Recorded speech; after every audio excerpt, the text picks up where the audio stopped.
Hello students, इस video में surface area volume की लास्ट एक्सरसाइज पहले कवर कर देता हूं और उसका रीजन ये है कि इसी के क्वेश्चंस में ही कॉन्सेप्ट्स में बच्चों को प्रॉब्लम आती है एंड इसका कोई क्वेश्चन ना आए एनुअल एग्जामिनेशन में ऐसा हो नहीं सकता। तो इसमें जो क्वेश्चन इजी हैं वो तो मैं सिंपली या तो मैं सॉल्व कर दिया पहले, आपको डिटेल में एक्सप्लेन कर दूंगा या हिंट देकर छोड़ दूंगा। जो क्वेश्चन कॉन्सेप्ट बेस्ड हैं, जहां आपको प्रॉब्लम फील करते हो जहां पर, उनको मैं आराम से समझा दूंगा सो दैट, और उसके बाद आप उसके लिख के जरूर प्रैक्टिस कर लेना सो दैट कंफर्मेशन हो जाए that you have learned well.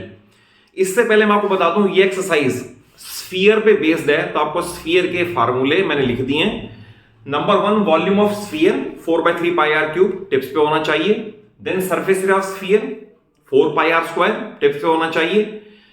Hemisphere का अगर ये डायग्राम है तो वॉल्यूम ऑब्वियसली इसे हाफ, जैसे क्रिकेट बॉल है, क्रिकेट बॉल की जितनी वॉल्यूम है उसे आप हाफ कट कर दो, it becomes a hemisphere.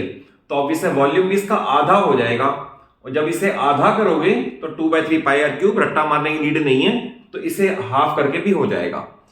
Secondly, अगर सपोज एक क्रिकेट बॉल है, उसे आप हाफ कर दो तो ऊपर कर्व्ड और नीचे कर्व्ड दोनों बराबर हो गए, आधे हो गए। It means 4 pi r square का आधा 2 पाई आर स्क्वायर, उसे भी रट्टा मारने की नीड नहीं है। अगर क्रिकेट बॉल को साइड से देखा तो 2 pi r square, but top पे भी सर्कल है, इसलिए total surface area hemisphere 3 pi r square. तो all these formulas are to be learned by heart, क्योंकि अगर फार्मूले याद नहीं होंगे तो क्वेश्चन सारा ही गलत है। सेकेंडली, थोड़ा कैलकुलेशंस के अंदर भी पेशेंस रखना। इन सब क्वेश्चंस के अंदर कैलकुलेशन लेंदी होती है, तो मल्टीप्लिकेशन डिवीजन अगर फास्ट होगा तो वही क्वेश्चन आप टाइमली पूरा कर पाओगे। अदरवाइज इस बात का ही रह जाएगा, क्वेश्चन तो आते थे, कंप्लीट नहीं हुए। थोड़ा सा कैलकुलेशन भी फास्ट रखनी पड़ेगी।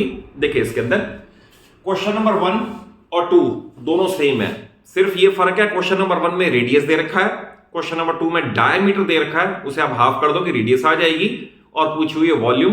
तो जस्ट इलस्ट्रेशन के लिए मैंने एक सॉल्व कर दिया है सो दैट मिनिमम टाइम में मैक्सिमम एडवांटेज आपको दे सकूं। तो देखिए इसके अंदर 4/3 pi r cube, 4/3 pi are आपको दे रखा है सेकंड पार्ट में 0.63 क्यूब। मैंने कैलकुलेशन कर दी है सारी, 1.0478 आ रहा है, which is approximately equal to, ये साइन है, अप्रोक्सीमेटली इक्वल टू 1.05, यानी कि इसको अपर राउंड ऑफ कर दोगे। अपर राउंड ऑफ करके आप बुक से आंसर मैच करने के लिए यहां छोड़ सकते हो, अदरवाइज यहां छोड़ा हुआ आंसर भी 100% ओके है। क्वेश्चन नंबर 3 में थोड़ा सा डिफरेंस है। अब आपको दे रखा है स्फेरिकल बॉल, और जिस मटेरियल से बनी है उसकी दे रखी है डेंसिटी, और ये पूछा उसका मास कितना होगा। तो फिर आपको फिजिक्स में भी आपको पता होना चाहिए कि mass per unit volume is called density, तो अलग पार्ट है, बट आपको इतना अगर पता होगा तो आप क्रॉस मल्टीप्लाई करके ये फाइंड कर सकते हो। अगर मास पर यूनिट वॉल्यूम डेंसिटी है, मैं आपको ये बता रहा हूं, mass per unit volume is called density, तो क्रॉस मल्टीप्लाई करके mass equal to volume into density. तो बस इतना सा फर्क है, बाकी सारा तो आप सेम ही करोगे। जैसे इसकी वॉल्यूम कैलकुलेट करनी है, तो वॉल्यूम कैलकुलेट करने के लिए 4/3 पाई आर क्यूब मैंने वैल्यू प्लेस कर दी, इतनी फिगर आ गई। इसी फिगर को, क्योंकि ये वॉल्यूम है, इसी मटेरियल की डेंसिटी से मल्टीप्लाई कर दो एज पर दिस फार्मूला। तो ये एक ध्यान रखना, अगर ये सेंटीमीटर क्यूब है तो मास ग्राम में आ रहा है, क्योंकि हमारे पास है ग्राम पर सेंटीमीटर क्यूब, यूनिट का भी ध्यान रखना पड़ता है।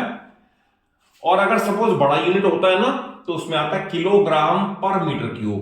तो अगर कन्वर्जन की नीड हो तो किलोग्राम पर मीटर क्यूब, और छोटा यूनिट हो तो ग्राम पर centimetre cube. Question number 4 most important है, और इसे कॉन्सेप्ट से समझ लो तो इसके एक्स्ट्रा क्वेश्चंस भी आप करने में सक्षम होंगे, कैपेबल होंगे। जैसे क्वेश्चन नंबर 4 में दे रखा है diameter of moon is 1/4 diameter of earth. तो पहले तो ये समझ ले कि डायमीटर ऑफ मून अगर अर्थ के मुकाबले में 1/4 है, तो रेडियस भी 1/4 ही होगी, क्योंकि डायमीटर और रेडियस में कांस्टेंट रिलेशन है। इसलिए हम ये कह सकते हैं कि radius of moon is 1/4 as compare to radius of earth, या उल्टा भी कह सकते हैं कि radius of earth is 4 times as compare to radius of moon, यानी अगर वो 1/4 है तो वो 4 गुना बड़ा है, 4 टाइम्स कह सकते हैं। क्वेश्चन ये है, what fraction of volume of moon is the volume of earth is the volume of moon. तो देखिए इसके अंदर स्टार्ट कैसे करना है, बड़ा इजी वे में बताता हूं, आपको कोई प्रॉब्लम होगी ही नहीं। तो we will start, let radius of moon अगर रेडियस ऑफ मून आप r मान लोगे तो देयरफॉर रेडियस ऑफ अर्थ, आपको मैंने बताया अर्थ उससे 4 गुना बड़ी है तो 4r, करेक्ट। अब वॉल्यूम का करना है तो वॉल्यूम ऑफ, सपोज अर्थ हम पहले करें, वॉल्यूम ऑफ अर्थ मैं इसे VE से डिनोट कर देता हूं। तो वॉल्यूम ऑफ अर्थ है 4/3 पाई और अर्थ के लिए 4r द क्यूब, यह आएगा। देन वॉल्यूम ऑफ मून भी कैलकुलेट ऐसे ही करना है, इससे मैं वॉल्यूम ऑफ मून को VM से डिनोट कर देता हूं। तो it is 4/3 pi r cube. अब क्वेश्चन है कि what fraction of volume of earth is the volume of moon. तो मैं इस तरह स्टार्ट करूंगा, volume of moon upon volume of earth. तो देखिए वॉल्यूम ऑफ मून में मैं प्लेस करूंगा 4/3 पाई r cube, 4/3 pi r cube, and volume of अर्थ में प्लेस करूंगा 4/3 पाई 4r क्यूब। तो देखिए इसको इस तरह से कर दें, 4/3 पाई और 4r क्यूब को जब एक्सपेंड करोगे तो इसे भी क्यूब मिलेगा, इसे भी क्यूब मिलेगा, ये बन जाएगा 64r क्यूब। तो 4/3 से 4/3, पाई से पाई, r क्यूब से r cube is equal to 1/64। But question यहां टर्मिनेट नहीं करना प्लीज, इसके बाद आपको करना है Vm is equal to 1/64 VE, और इसे फिर लैंग्वेज में लिखना है तभी फुल मार्क्स अवार्ड होंगे, क्योंकि जैसी क्वेश्चन की लैंग्वेज है आंसर भी वैसा ही देना पड़ेगा। तो we will write volume of moon is 1/64 volume of earth. तो ये इस क्वेश्चन का कंप्लीट और परफेक्ट सॉल्यूशन है। और अगर सपोज ऐसा कहें कोई प्लेनेट एक्स है, उसकी रेडियस अर्थ के मुकाबले में 1/3 है, 1/4 है, 1/6 है, आपने सब में यही काम करना है। अगर सपोज 1/6 कह दिया तो आपने अगर एक का r मान लिया तो वो 6r हो जाएगा। आप कितने भी क्वेश्चन क्रिएट कर लो बट मेथड पे अडिग रहो। अगर मेथड ठीक होगा तो कम से कम उसके 50% मार्क्स तो मेथड के ही मिलेंगे। बाकी कैलकुलेशन से अगर कहीं मिस्टेक कैलकुलेशन में होगी तो उसके प्रोपोर्शनेटली डिडक्ट हो जाते हैं। तो ये इस क्वेश्चन का कंप्लीट सॉल्यूशन है। नेक्स्ट क्वेश्चन देखिए, क्वेश्चन नंबर 5। इसमें how many litres of milk a hemispherical bowl of diameter can hold. और इसे उतना ही होल्ड कर पाएगा जितनी इसकी वॉल्यूम है। तो सबसे पहले तो मैंने डायमीटर का हाफ करके रेडियस को कर दिया और ये हाफ करके आएगा 21/4। इसके बाद how many litres of milk it can hold, it means इसकी वॉल्यूम फाइंड करनी है। तो 2/3 पाई r क्यूब, मैंने r की वैल्यू प्लेस कर दी, कैलकुलेशन करके ये आ गया 303.1875 सेंटीमीटर क्यूब। अब इसको क्वेश्चन में छोड़ सकते हो बट ये पूछा है how many litres it can hold. तो आपको दो मैं बताता हूं रिलेशंस जो आपको काम आएंगे इनके कन्वर्जन में। तो इसमें 1 metre cube is 1000 litres and 1000 centimetre cube is 1 litre. ये दोनों को याद कर लेना, बहुत काम आएंगे ये। अब मेरे पास इतने सेंटीमीटर क्यूब है और मुझे इसके लीटर कन्वर्ट करने हैं। 1000 से डिवाइड कर दूं तो 0.303 अप्रॉक्स आगे भी लिख सकते हो और अदरवाइज यहां छोड़ सकते हो। This much litres of milk it can hold. तो ये इसका कंप्लीट सॉल्यूशन है। थोड़ा कैलकुलेशन में टाइम आपको लग सकता है बट मैंने just to save time, method सिखाना मेरा पर्पस है, टाइम सेव कर रहा हूं, आपको समझ आ जाए। क्वेश्चन नंबर 6 बड़ा इंपॉर्टेंट है। देखिए जब भी किसी हेमिस्फीयर में आपको थिकनेस दे रखी है तो थिकनेस का स्केच फिर ऐसा नहीं बनेगा, थिकनेस वाला ऐसा बनेगा स्केच। दैट इज यहां पर मेटल है, ये उसकी थिकनेस दे रखी है, थिकनेस इज 1 सेंटीमीटर, मैंने कन्वर्ट कर दिया 0.01 मीटर। और इंटरनल रेडियस, तो बाय कन्वेंशन यहां से यहां तक को इंटरनल रेडियस स्मॉल r से डिनोट करते हैं, ये दे रखा है, और यहां से यहां तक कैपिटल R से डिनोट करते हैं जिसे बोलते हैं एक्सटर्नल रेडियस। तो I will write external radius is equal to internal radius plus thickness.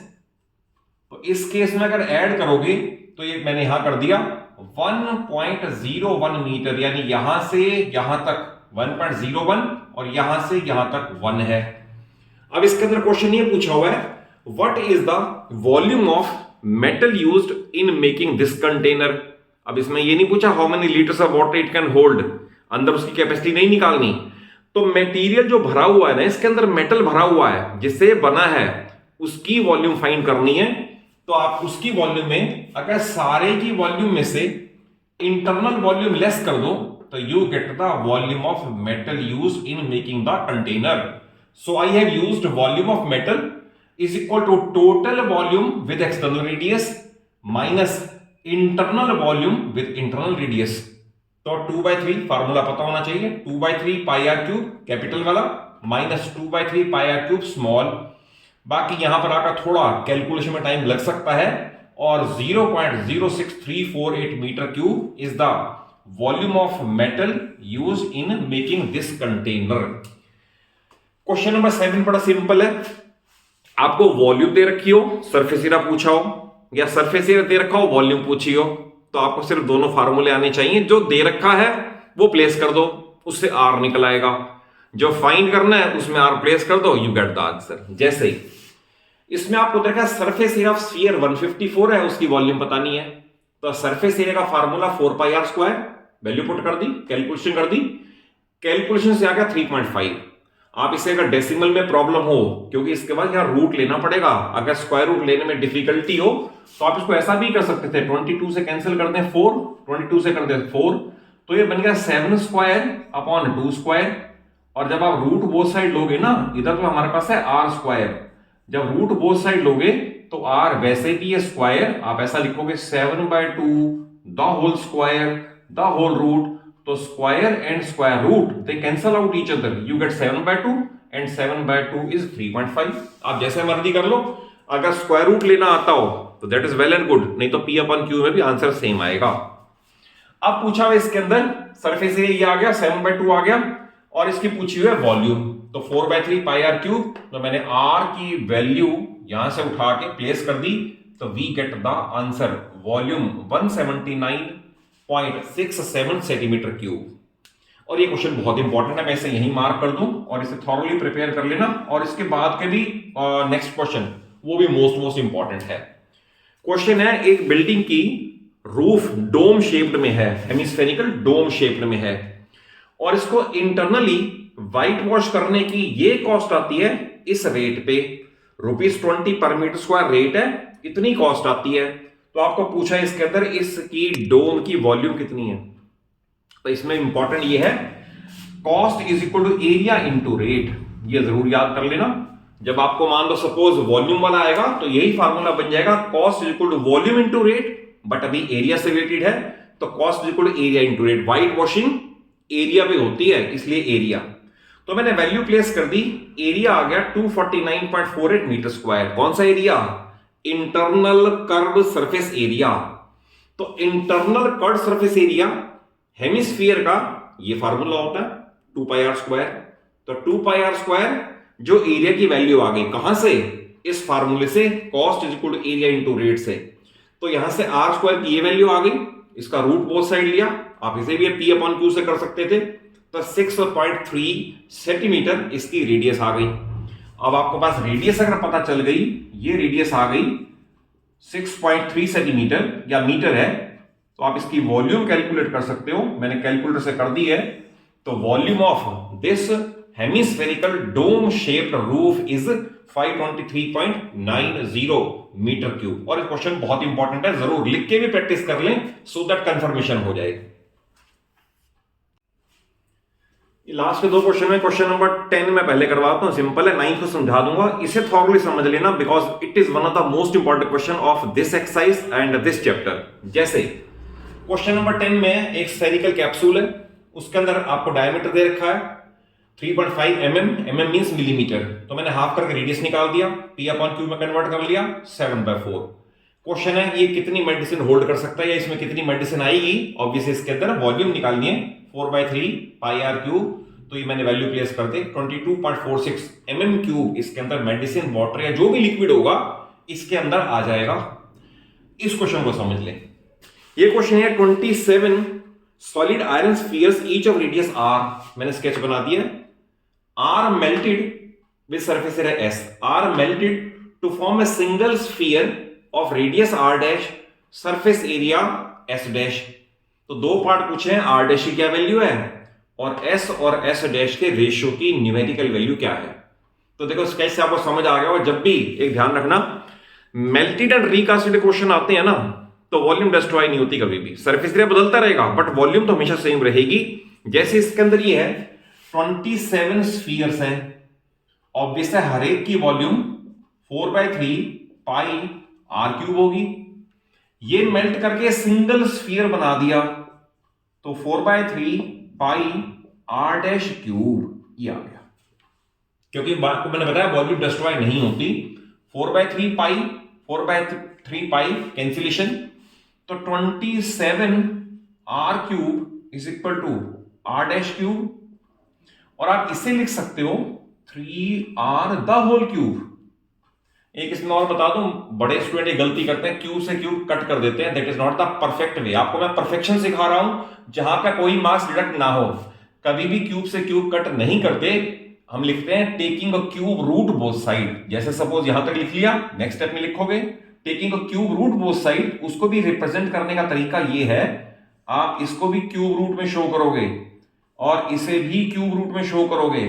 Then law of indices में हम लॉ ये पढ़ते हैं, cube and cube root cancel each other, cube and cube root cancel each other. तो बिल्कुल 100% यही method लिखना है आपको, r' is equal to 3r, ये आंसर नंबर 1 आ गया आपका। तो that is r' in terms of r 3r आ गया। अब आ गया s और s' का रेशियो निकालना, तो मैं यहां कर देता हूं, सपोज यहां कर दें s है इसका सरफेस एरिया, स्फीयर है 4 पाई r², s' इसका सरफेस एरिया है, तो s' is equal to 4 pi r'², which can further be written as 4 pi r'3r, इसे लिखना पड़ेगा 3r² और फर्दर 4 पाई इंटू 9r²। अब क्वेश्चन है find ratio of s to s', तो आपको डिवाइड करना है, therefore s ratio s' is equal to, तो s है हमारे पास 4 पाई r² और s' है 4 पाई 9r², तो 4 से 4, पाई से पाई, r² से r², बाकी बचा 1/9, तो देयरफॉर आंसर इज 1:9। आपको ये भी बता दूं कि अगर आपका आंसर 9:1 भी आ गया तो भी मार्क्स तो डिडक्ट होंगे, क्योंकि a/b is not same as b/a, तो ये भी ध्यान रखा करो। कहने को बड़ी माइन्यूट सी बात है, बट अगर आप मिस्टेक कमिट करते हो तो teacher has right to deduct the marks, जरूर कट जाएंगे। और अगर कॉन्सेप्चुअली समझ आया हो, वीडियो अच्छी लगे तो जरूर एक अच्छा सा लाइक दे दो, अपने सभी फ्रेंड्स को, सभी क्लासमेट्स को वीडियोस शेयर कर लो। और आपको मैं पूरी 9th और पूरी 10th स्टार्टिंग से लेकर टफेस्ट लेवल तक में कवर कराने का मेरा टारगेट है, मेरी कमिटमेंट है, पूरी फिजिक्स, केमिस्ट्री और मैथ्स, और मैं उसी कमिटमेंट के साथ चल रहा हूं, सो दैट स्टूडेंट्स तक क्वालिटी एजुकेशन पूरी फिजिक्स, केमिस्ट्री, मैथ्स 9th और 10th की पहुंच जाए। Thank you for watching the video.